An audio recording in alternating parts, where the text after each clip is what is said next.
What are the next steps is also quite fascinating. So we'll see how it plays out. And the timing. Yeah.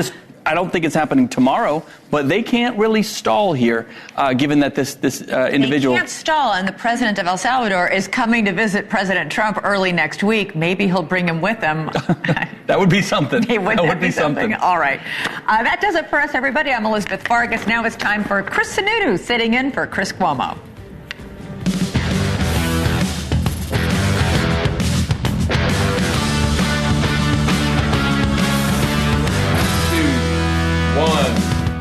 Good evening. And yes, there is no need to adjust your television sets. I am Chris Sununu, filling in for Chris Cuomo. To begin, there are two breaking news stories happening on our watch. Now, first, earlier today, a tourist helicopter crashed into the Hudson River, killing the pilot and a family from Spain, 3 adults, 3 children total. Just an absolute gut-wrenching story. Authorities are still investigating the cause of the crash, and we will keep you updated as we get more information. But we also have some good news to report on a story that Chris and this very show, this very network, have been covering since the beginning. Now, last year, 33-year-old American citizen and ballerina Ksenia Karelina was arrested, convicted of treason while in Russia. Her crime? Donating $51.80 to a Ukrainian charity. Now, she has spent over a year in a Russian prison after being sentenced to 12 years in total, and today the White House has secured her release, and right now Ksenia is on a plane. She's back to the United States. You're looking at a live shot here from Joint Base Andrews, where Ksenia will step onto American soil this evening, and we will bring you that live as it happens. Very exciting progress in that story. Now, later in the show, I'll be speaking with former Marine Paul Whelan. Paul has been on the show before, and as a lot of you know, he spent nearly 6 years in a Russian prison. Our executive producer, Dusty, as always, has put together a really spectacular lineup for you. She always comes through. From Carville to Corolla, there'll be no shortage of topics to discuss. It's going to be a lot of fun. Hopefully, we'll keep you entertained for the next hour. And why am I so confident? Why am I so confident that will be such a compelling hour of TV? Why am I so confident that even a politician like me can't screw this up too badly? Well, because say what you want about President Trump. Love him or hate him, or both, as often may be the case, he's always doing something. He brings the content. He gives the sound bites. He makes the news. This guy does not have an off switch. It's kind of like the movie The Truman Show, where we're constantly tuning in to pick up the story and find out what we missed overnight. And that's a dream scenario for the media. But with so much to talk about comes a critical responsibility of the media. And no, not just to be unbiased and nonpartisan. Frankly, that ship has sailed all the way back in 2010. We all know there are biases in the media on both sides. We could go on all night about that. Although for what it's worth, there is no doubt that NewsNation, the up-and-coming new network on the block, so to say, NewsNation is one of the best at finding a bipartisan lane. The massive increases in ratings speak for themselves. And no, they did not just pay me to say that, because they really don't pay me. But I digress. With all this content coming from President Trump, like tariffs and DOGE and peace negotiations and deportations, comes the opportunity for traditional media to regain some of that viewership that they've lost. And where did the viewers go? Some went to social media, but for real content, viewers went to podcasts. They went to long-form interviews. People are moving on from the traditional media providers because the trust in the media has eroded.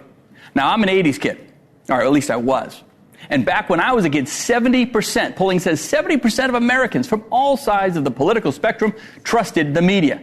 But today, 1 in 2 Democrats, 1 in 3 independents, and only 1 in 10 Republicans trust the media. And people are voting with their remotes. They're moving to new networks, and they're moving to new discussion forums. And why? Because true dialogue that shows all sides doesn't change people's minds as much as it breeds trust. That's what it's all about. It allows for a deeper discussion. It allows for the evolution of ideas, which is engaging, and that inherently keeps them coming back for more. So you might say that traditional media, which is constrained to 30-minute or a 1-hour block, chunks of time, you might say they can't compete with that. Wrong. They can. It's the substance and sincerity that instills that trust. It's often found in those long-form interviews. And that is very achievable in this format that you're now watching right now. But they can't do it if they're going to keep trying to tell people how to think or tell people what's important or constantly taking a political side or that side or bearing the lead of key stories. Now, this week's latest example of that was America watching the stock market crash. People are literally seeing their retirement accounts get crushed in real time. A lot of conservative media outlets made the economy the fourth or the fifth story in their newscast. You'd scroll around and you'd have to find it somewhere. Why? Well, they weren't willing to have some of those tough discussions of the reality that we were all seeing. And we see it in the liberal media as well. Those outlets are just as much to blame. Trump and the Doge team, they continuously find not just a few billion, hundreds of billions of dollars of waste and fraud and abuse. Yet, that liberal media side will refuse to acknowledge even a single bit of the benefits of finally cleaning up a clearly broken system. Again, the bias is obvious and it turns people off. The answer? You got to keep an open mind. You got to show both sides of the argument. You got to bring in relevant guests and not bury the lead just because it doesn't conform to your networks or your host's political bias. Today, the media's narrative about Trump and his tariffs is that he got scared and he caved to the will of the street. Many outlets saying he, quote, and unquote, blinked. He became, quote, unquote, terrified. I don't buy that myself. I don't think Trump is terrified of anything. So, is that a fair take? Well, joining me now, two NewsNation favorites who never hesitate to give the real story. Trump's former White House Chief of Staff, Mick Mulvaney, and NewsNation correspondent at large. No, not correspondent extraordinaire. I don't like the term at large on the teleprompter. We're going to correspondent extraordinaire, Geraldo Rivera. Gentlemen, thank you guys both for joining us. Great to see you. Thank you. Mick, let's start with you. Let's just get your kind of take. You kind of see it on both sides. You have the left, running around with their hair on fire saying, this is an absolute economic catastrophe. You have the right saying, no, this was all kind of part of the plan and strategy to begin with. So, where's the reality here for the viewers? Yeah, I don't believe for a second it was actually part of the plan. I don't think that makes much difference whether or not it was or not. We are where we are right now. What do we know? We know that there was a pivot, there was a change of direction, whatever you want to call it. But we did answer an important question, I think, in the last 24 hours, Chris, which is what's the purpose of the tariffs? We had some of the Trump administration saying the purpose was to have tariffs forever, to have a be-all and end-all tariffs for the sake of tariffs so that we could use them to help rebuild the American middle class through American manufacturing. We had another group of folks in the White House saying, no, tariffs are for leverage. And what we're going to use them for is leverage to get better trade deals and help build back the American middle class that way. That is the camp that won. By the way, I put China in a different category. But that's the camp that won here in the last 24, 48 hours. We now know why the tariffs are there. They're there to help us negotiate better trade deals. And I think that's a move in the right direction. And the markets are tanking, Mick. I mean, how do you respond to that for the American people that see their retirements count eroding? Look, I watched it myself. I think today was a really bad day. They did not expect this, I don't think, today in the White House.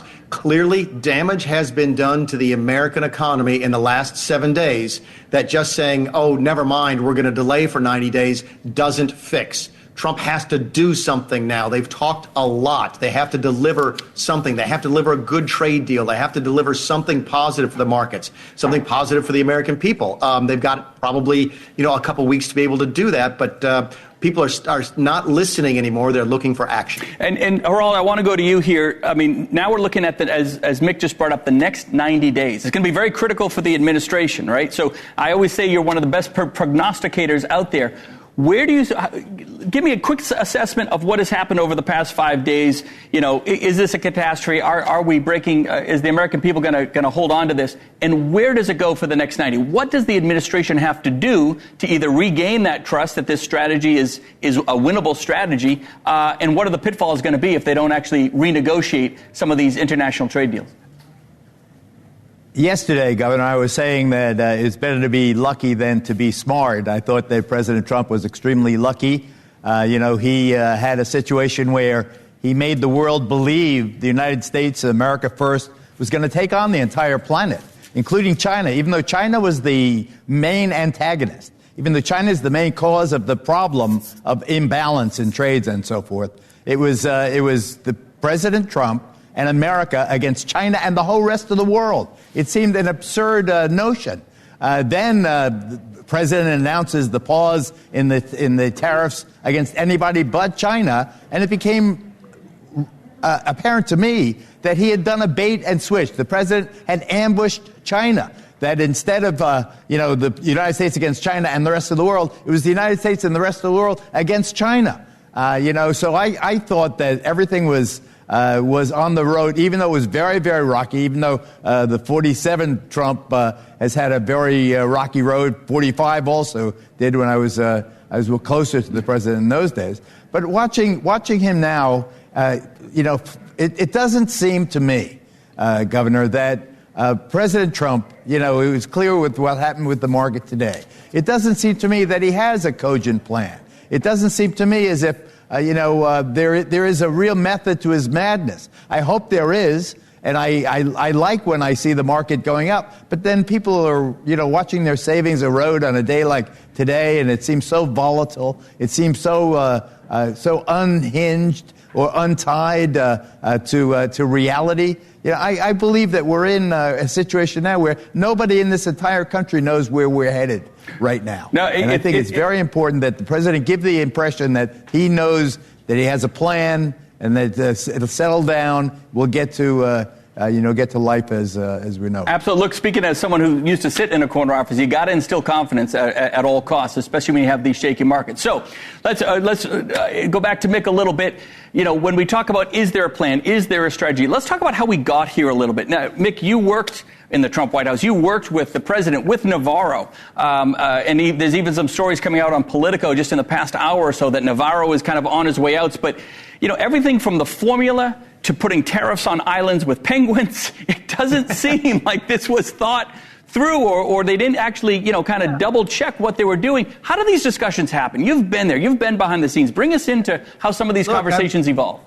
I'm still stunned that Peter has a job in the White House, but I take that all the way back to 2018 when he got caught, with his imaginary friend in his academic papers and so forth. But be that as it may, he's there. I think what you saw this week was a change in the balance of power. Last week, Peter Navarro was sort of the leading voice on trade. He was the really hardcore guy, tariffs for the sake of tariffs, et cetera. And from what I hear, Howard Lutnick was sort of in that camp that over the weekend, when they saw some weakness in the bond market, I understand there's a very weak 3-year Treasury issuance earlier in the week, that Lutnick sort of came over to join Scott Bessent and say, you know what?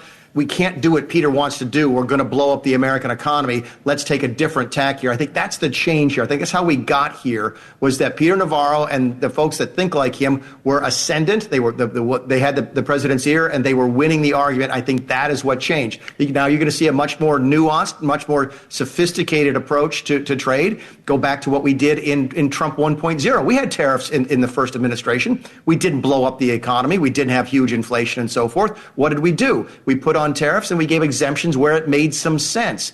I agree that with Geraldo that what we should have done in the first place is sort of match up the whole world against China. I don't think we're there right now. I don't think the whole rest of the world trusts us just yet. We got some work to do there. But again, they chose not to do that again this time. So, Geraldo, we all know that there's no doubt Donald Trump is watching live right now. What's your advice to the president going forward? Mr. President, please project an image of responsibility, not improv. We don't need an economic policy that looks like it was written on the back of an envelope. We need real process. We need people that are professional, that are reasonable, that are contained and intelligent in their remarks, and be on the same page with everyone else. But don't just listen to the last person you spoke to. I think that people see through that. I mean, the Navarro example, I think, makes absolutely right. Why was this guy the point guy? Why did he lead the responsible for stock market going thousands of points one direction and then swerving in the other? It's like an accident waiting to happen, Governor. Gentlemen, as always, prognostication of the highest level. Thank you guys both for joining us. Thank you, Chris. You got it. Harald, great to see you. Great to see you. So coming up, legendary. I guess legendary is better than mythic. Legendary Democrat strategist James Carville says Trump is actively trying to destroy the United States. Is that true? And what do the Democrats need to do to stop him? The man who coined the phrase, "It's the economy, stupid," joins me next. Thanks for listening to NewsNation on the go. I'm senior national correspondent Brian Entin. We're here for you 24/7 on the NewsNation app or on your Alexa. Just say, play NewsNation.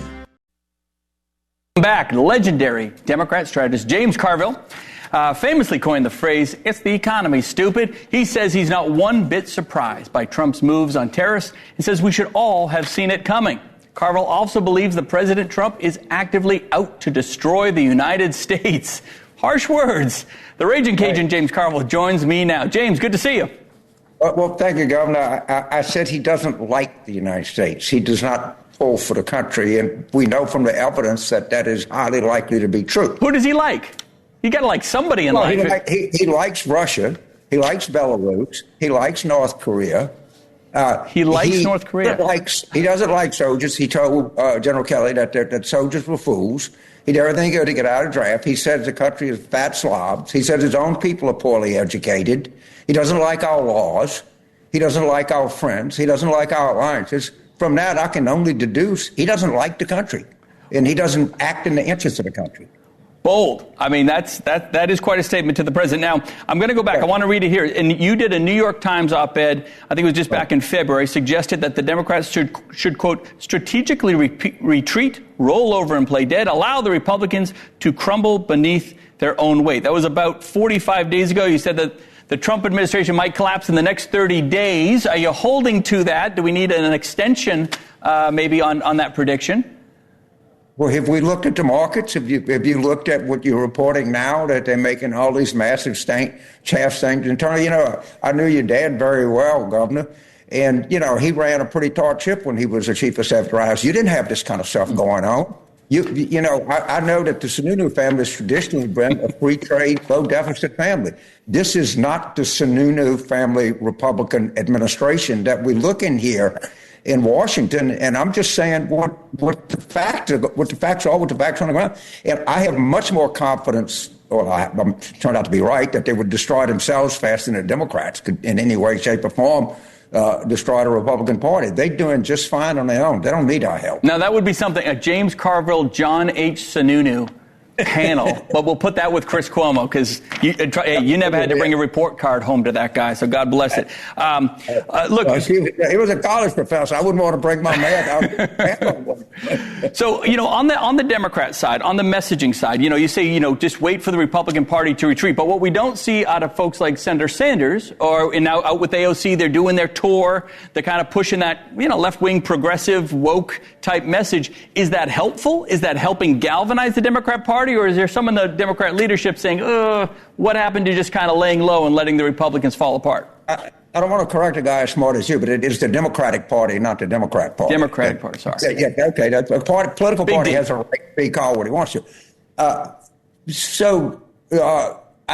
I think when people should do, when you look at Senator Slotkin, Senator Baldwin, Senator Rosen, Senator Gallego, these are the kinds of people that are the future of the Democratic Party.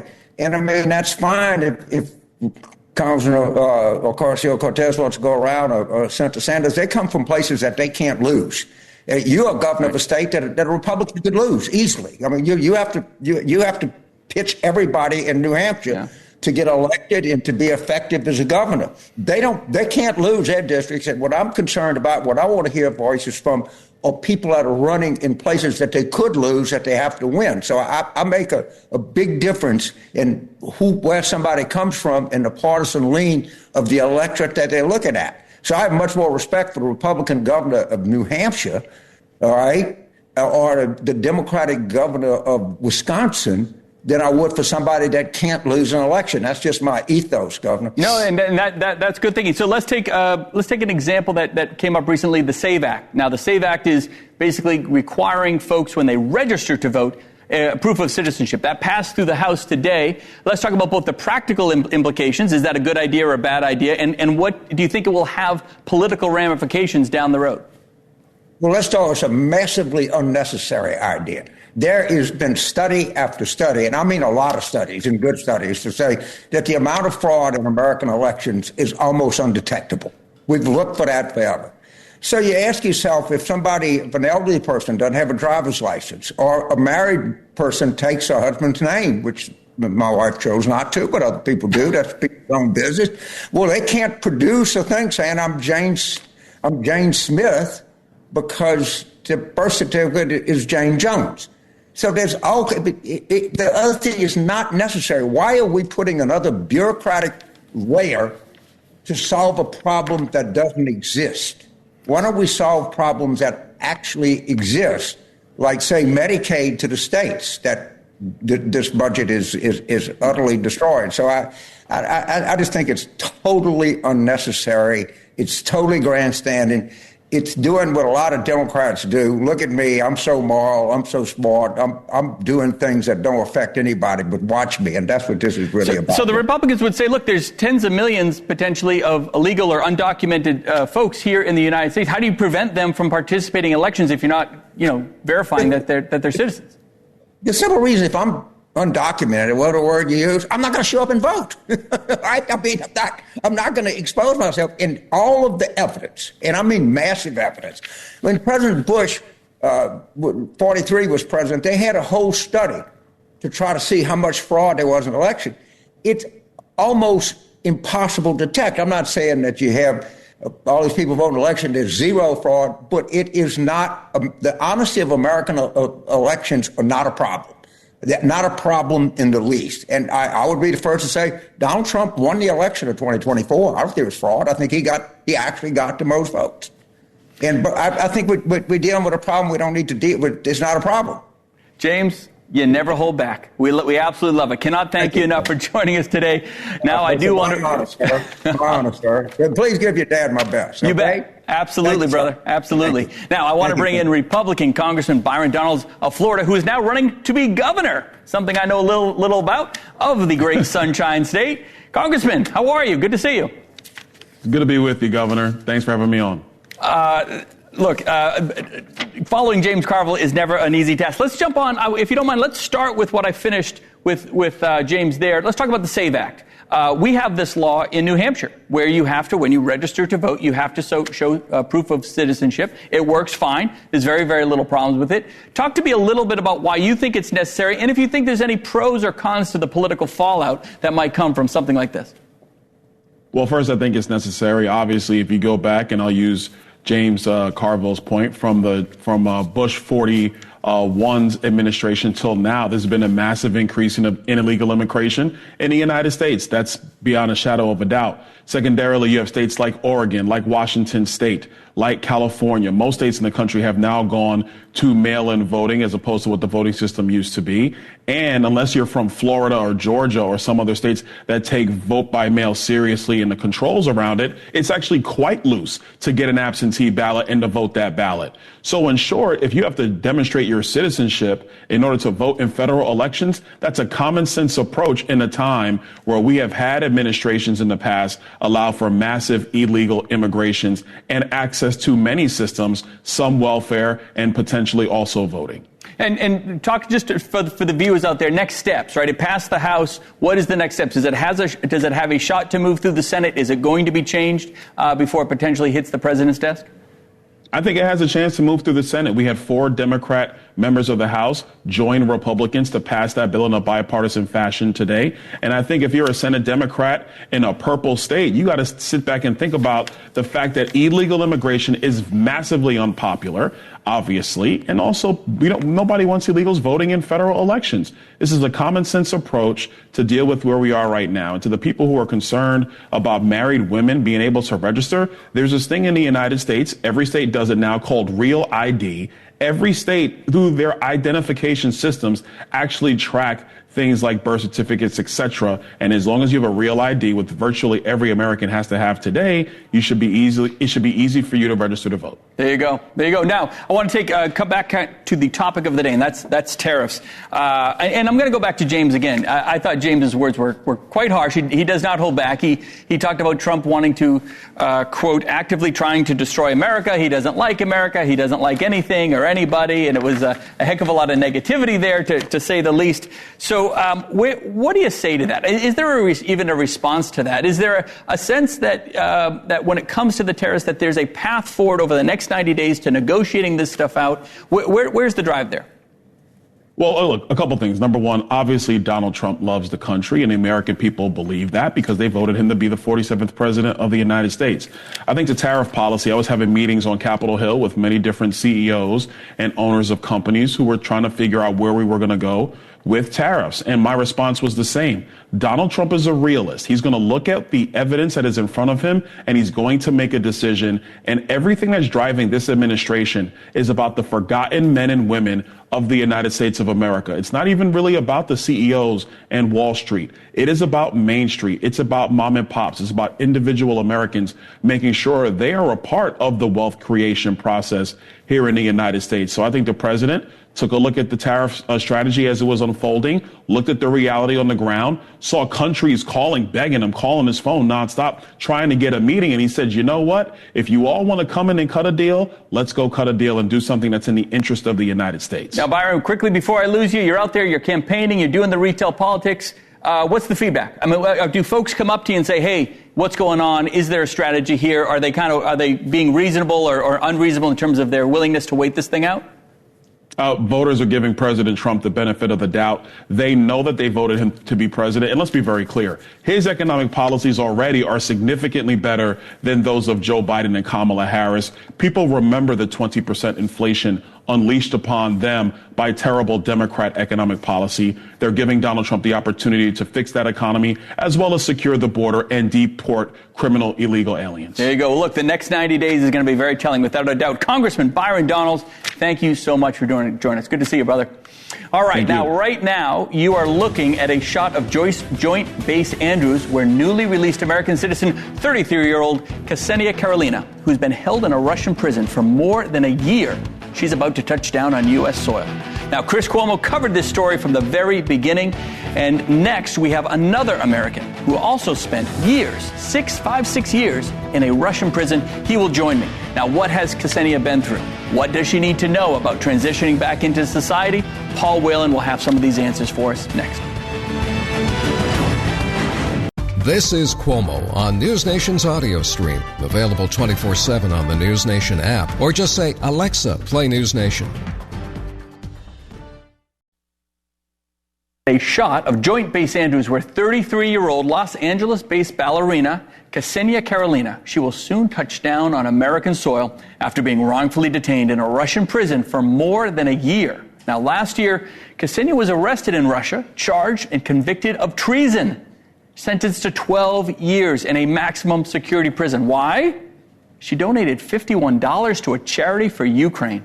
No good deed goes unpunished. Well, look, Chris Cuomo has been covering this story from day one, and he promised to give her boyfriend, former boxing champ Chris Van Heerden, promised to give him a platform until they brought home the love of his life. So today is the amazing day.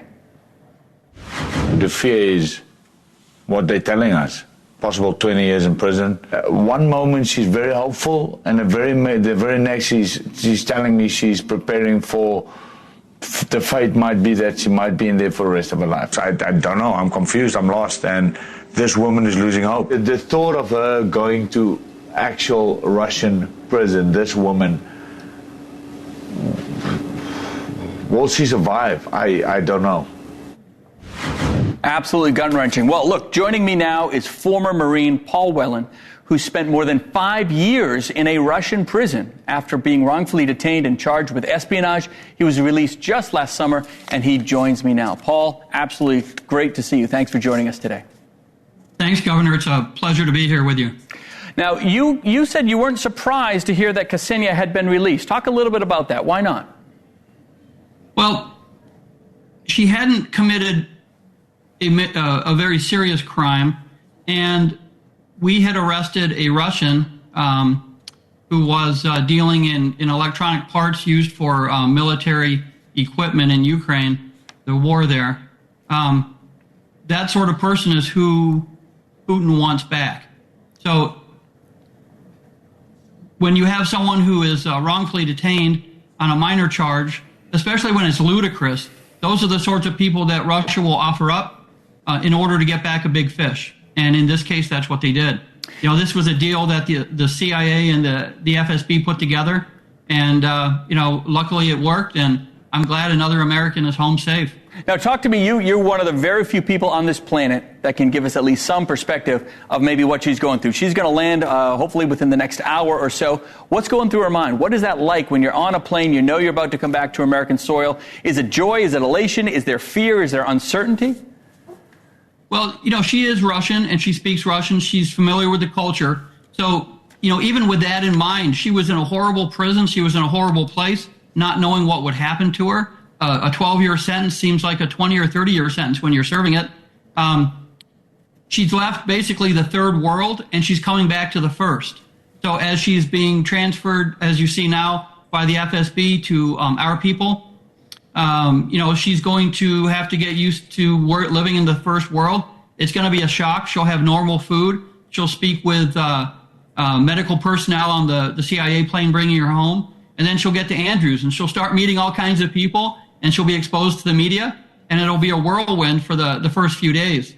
From Andrews, she'll go down to the Brooke Army Medical Center for medical tests and things like that, and then next door to Joint Base San Antonio, where she can spend a couple of weeks just reintegrating and getting used to being in the United States, eating real food, taking care of any medical problems she might have, and just enjoying life again. So, Paul, let's talk about that reintegration, because I got to tell you, I think your story is amazing. It's incredibly compelling in terms of what happened after you got here. I've seen a lot of interviews with you, a lot of discussion.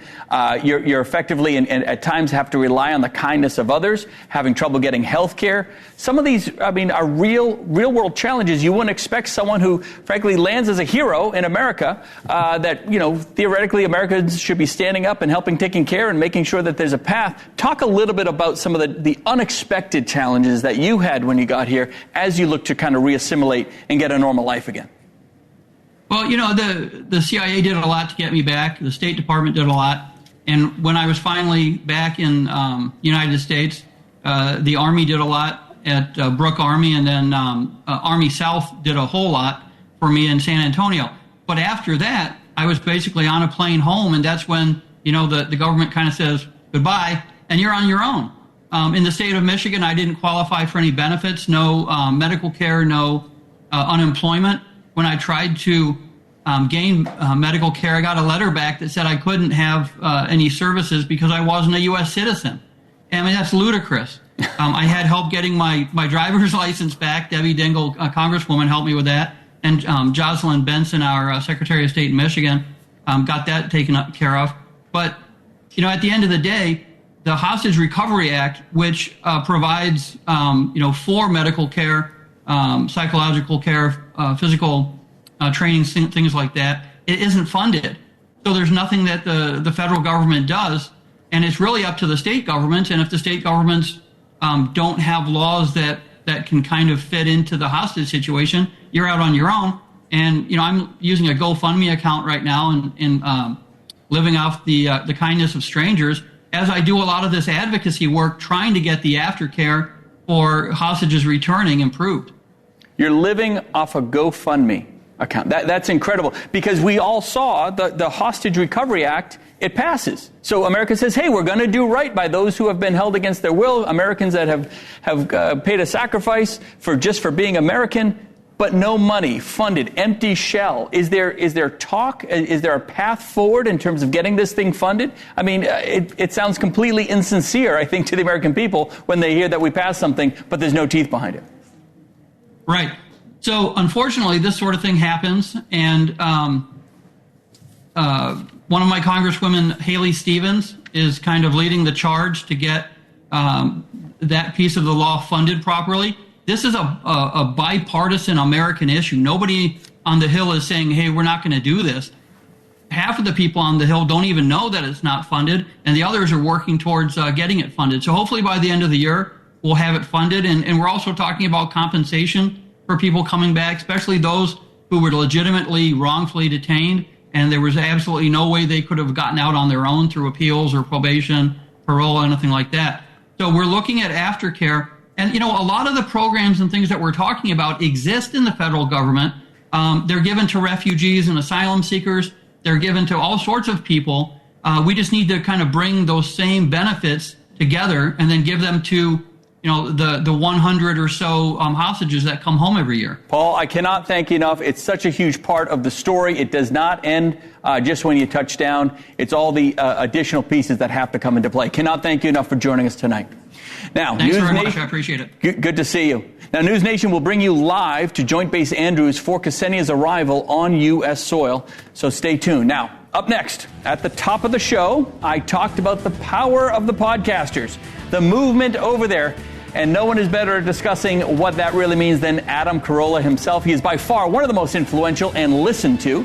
So what's his take on why the most powerful politicians are turning to people like him instead of the mainstream media? I'll ask him next.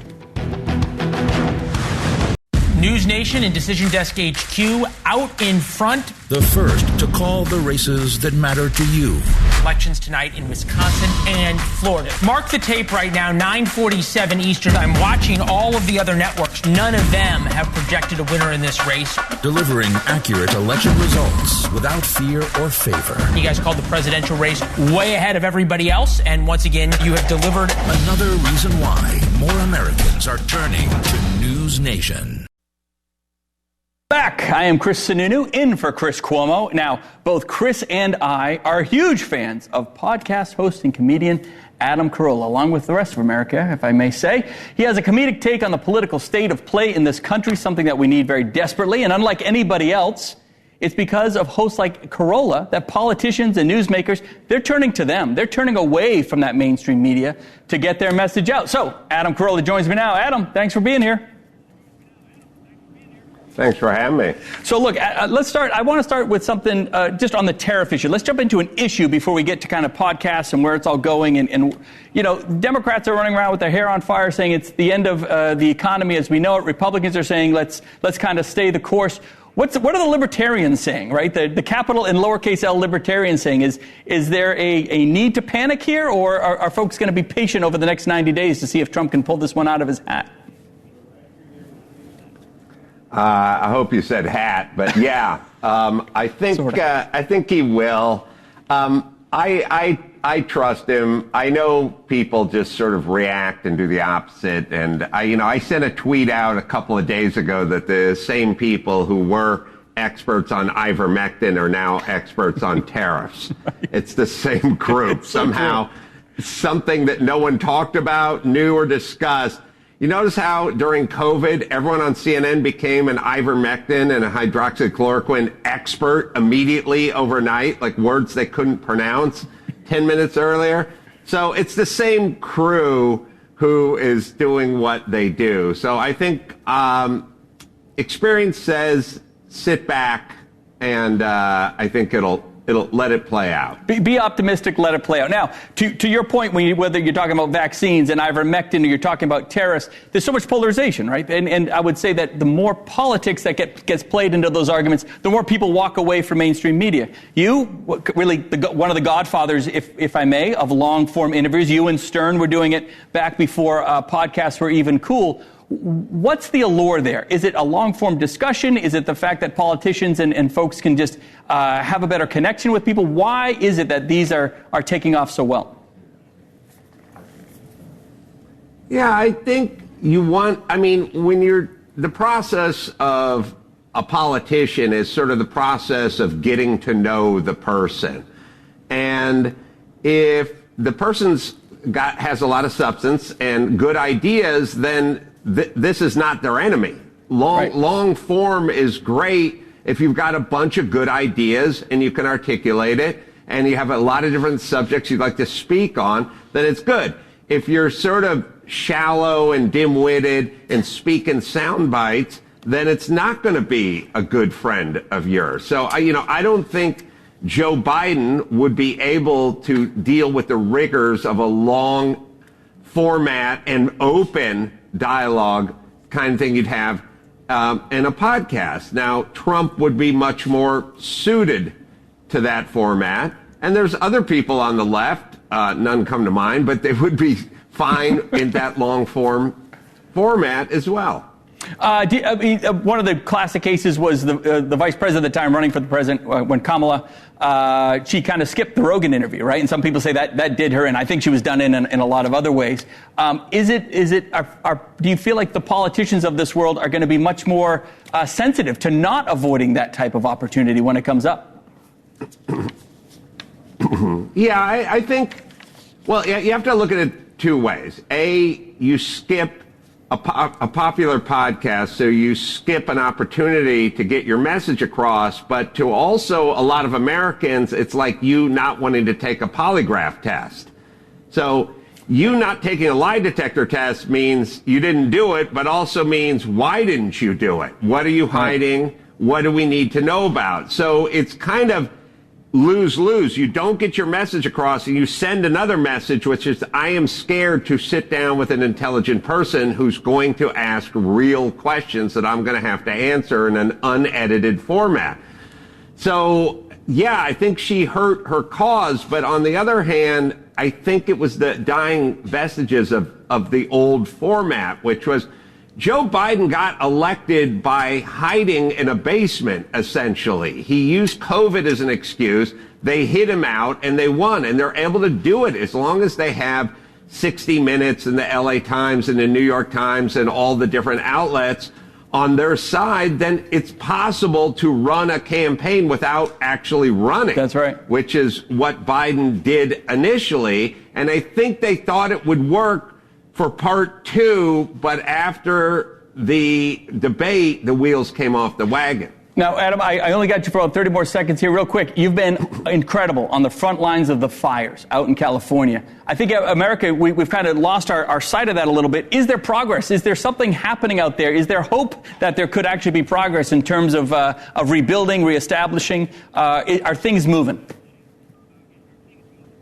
Yeah, I've been doing a vlog. I got displaced out of Malibu 3 months ago, but I've been going back every week and talking to the Army Corps of Engineers, talking to civilian contractors, going over the devastation, going over the cleanups. And yeah, they're making progress. The first part they're doing is they're having to clean out the place, which is going to be the first half of it before they can start rebuilding. But you can look at the Adam Carolla Malibu vlog and get all your information. It's kind of interesting. Well, I tell you, you see the sights there, and you can only imagine what can be unburdened by what has been. Adam, thank you so much for joining us. Cannot thank you enough. We'll catch you on the next one. Thanks for having me. We'll be right back. Thanks for listening to News Nation on the Go. I'm Connell McShane. We're here for you 24/7 on the News Nation app or on your Alexa. Just say Play News Nation. Wraps it up for us tonight. Cannot thank Chris Cuomo for letting me borrow his chair for the evening. He'll be back.